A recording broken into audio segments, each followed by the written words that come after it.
Oke, perkenalkan, nama saya Francisco Luke dari kelas 11 IPA. Jadi kali ini saya mau membahas mengenai sumber energi alternatif. Ya, energi alternatif. Jadi energi ini adalah energi yang memiliki peran sebagai pengganti energi utama, yang dimana semua energi yang dapat digunakan ini berperan untuk menggantikan bahan bakar konvensional, apalagi seperti bahan bakar fosil yang dinilai tidak ramah lingkungan. Energi alternatif memiliki banyak sumber, dan kali ini saya akan membahas 3 contoh sumber energi alternatif, seperti panel surya, turbin angin, dan biodiesel. Yang pertama ada panel surya. Panel surya merupakan salah satu contoh sumber energi alternatif yang menggunakan energi sinar matahari. Ini bisa terjadi karena ada sel-sel surya di dalamnya. Dan apa itu sel surya? Sel surya adalah perangkat elektronik yang menangkap sinar matahari dan mengubahnya langsung ke listrik. Ukurannya kira-kira sebesar telapak tangan orang dewasa, berbentuk segi 8 dan berwarna hitam kebiruan. Dalam cara kerja panel surya, sel surya tersebut akan sangat berperan penting. Sel surya ini sering digabungkan untuk membuat unit yang lebih besar yang disebut modul surya, yang kemudian akan digabungkan menjadi unit yang lebih besar yang disebut panel surya. Lembaran berwarna hitam atau biru ini yang biasa kita lihat di rumah-rumah dengan ratusan sel surya di atap-atap, atau mungkin menjadi chip yang digunakan untuk memberikan tenaga bagi gadget-gadget kecil seperti kalkulator dan jam tangan digital. Sama seperti sel di baterai, jadi sel di panel surya ini dirancang untuk menghasilkan listrik. Tapi kalau sel baterai ini menghasilkan listrik dari bahan kimia, sel panel surya ini akan menangkap sinar matahari dengan menghasilkan daya. Mereka kadang-kadang disebut sel fotovoltaik karena mereka menggunakan sinar matahari. Kita bisa menganggap cahaya tersebut terbuat dari partikel-partikel kecil yang disebut foton. Jadi berkas-berkas sinar matahari seperti ya selang api kuning cerah gitulah, yang menembakkan triliunan foton ke arah kita, menempelkan sel surya pada jalurnya, lalu dia akan menangkap foton energik dan mengubahnya jadi aliran elektron arus listrik. Setiap sel ini menghasilkan beberapa volt listrik, jadi tugasnya adalah untuk menggabungkan energi yang dihasilkan oleh banyak sel untuk nantinya menghasilkan arus dan tegangan listrik yang berguna. Hampir semua sel surya ini terbuat dari potongan silikon. Meskipun seperti yang bakal kita lihat nanti nih, berbagai bahan lain tuh mungkin juga bisa digunakan. Ketika sinar matahari ini menyinari sel surya, energi yang dibawa ledakan elektron ini bakal keluar dari silikon. Nah, ini bisa dipaksa untuk mengalir di sekitar sirkuit listrik dan nantinya akan memberi daya pada apapun yang menggunakan listrik. Setelah kita tahu apa itu sel surya, baru kita masuk ke prinsip kerja dari panel surya. Panel surya ini bekerja dengan membiarkan foton atau partikel cahaya tadi untuk menjatuhkan elektron bebas dari atom, menghasilkan aliran listrik. Cara kerja panel surya sebenarnya itu terdiri dari banyak unit yang lebih kecil yang disebut fotovoltaik, sel fotovoltaik. Fotovoltaik artinya mengubah sinar matahari menjadi listrik. Banyak sel yang dihubungkan bersama untuk membentuk panel surya. Nantinya setiap sel fotovoltaik yang pada dasarnya adalah sandwich yang terdiri dari 2 irisan bahan semikonduktor, biasanya silikon, bahan yang sama yang digunakan di mikroelektronika. Dan nantinya untuk bekerja, sel fotovoltaik perlu untuk membentuk medan listrik, mirip dengan medan magnet gitu ya, yang terjadi karena kutub berlawanan. Nantinya medan listrik akan terjadi ketika muatan berlawanan akan dipisah. Untuk mendapatkan bidang ini, produsen akan membius silikon dengan bahan-bahan yang lain, memberikan muatan listrik positif atau negatif di irisan sandwichnya.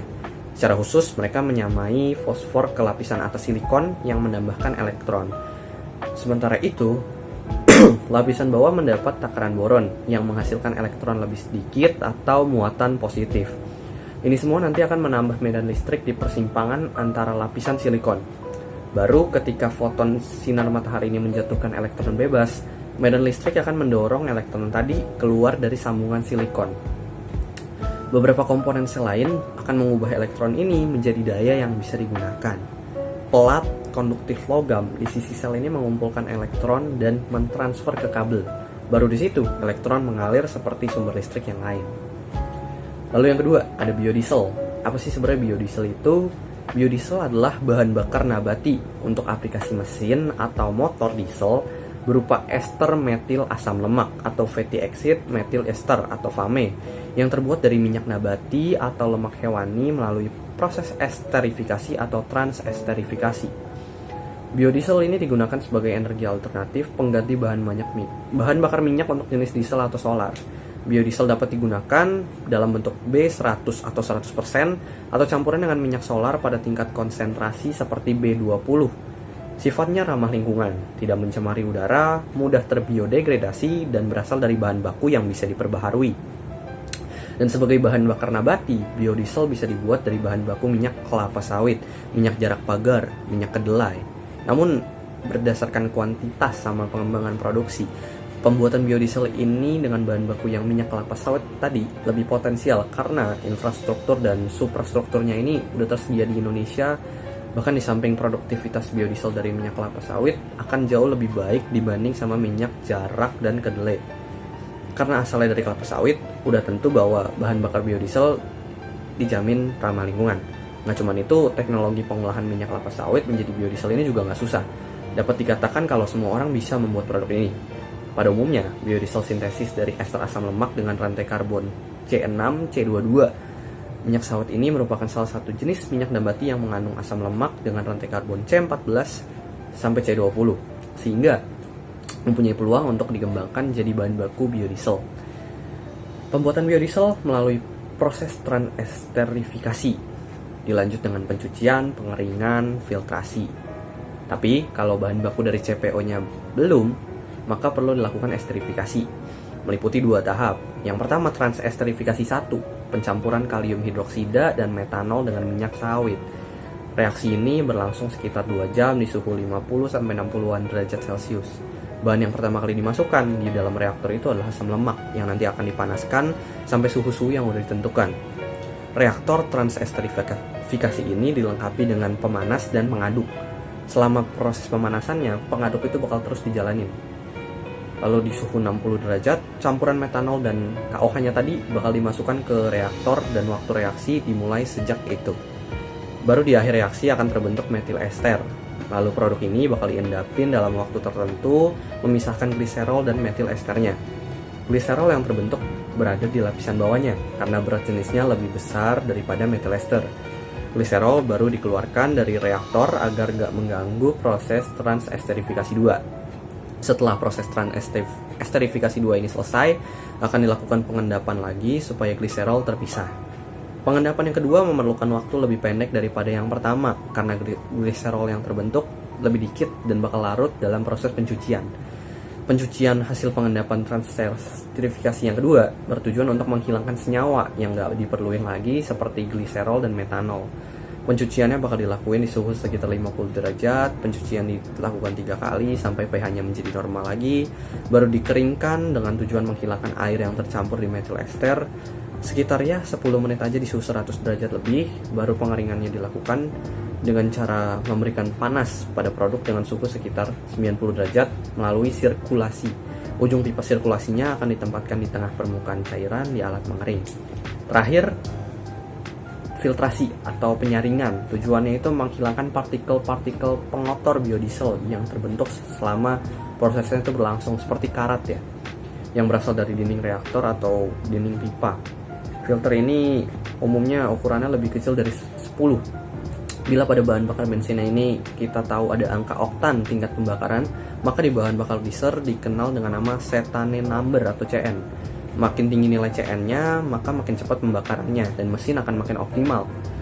Pada biodiesel, CN-nya itu mampu lebih tinggi daripada nilai CN diesel umumnya yang nilainya sekitar 50. Sementara CN yang dihasilkan biodiesel ini sekitar 64. Biodiesel ini akhirnya bisa digunakan oleh mesin diesel biasa dengan sedikit atau tanpa penyesuaian.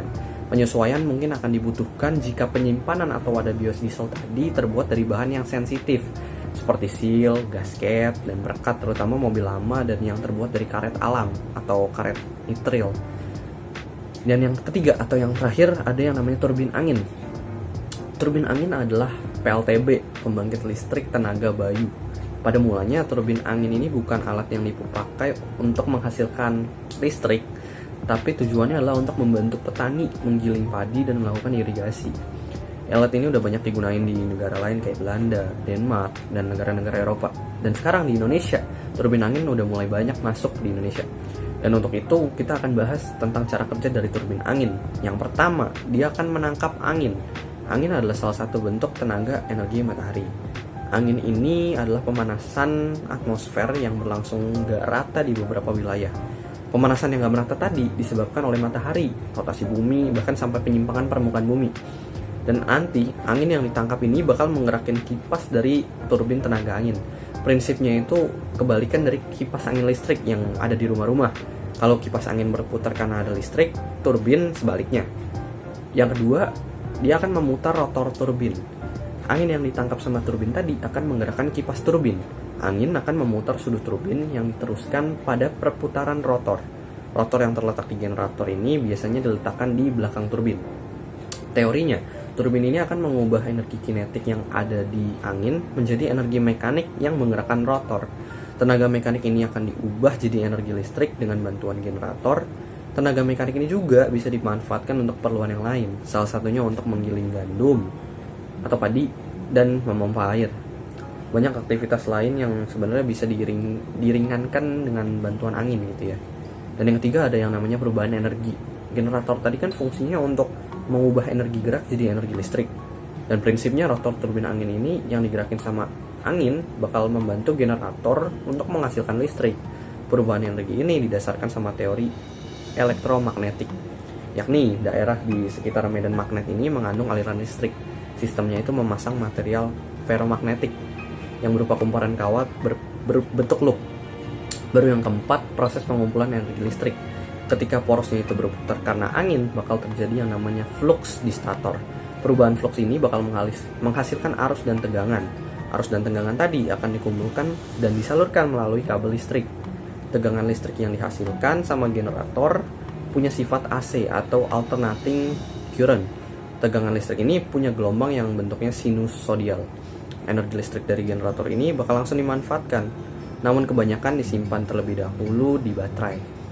Dan mungkin itu tadi penjelasan dari cara kerja 3 sumber energi alternatif yang banyak kita tahu dan yang penggunaannya juga mulai banyak di Indonesia.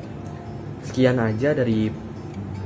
saja penjelasan dari saya kali ini dan terima kasih.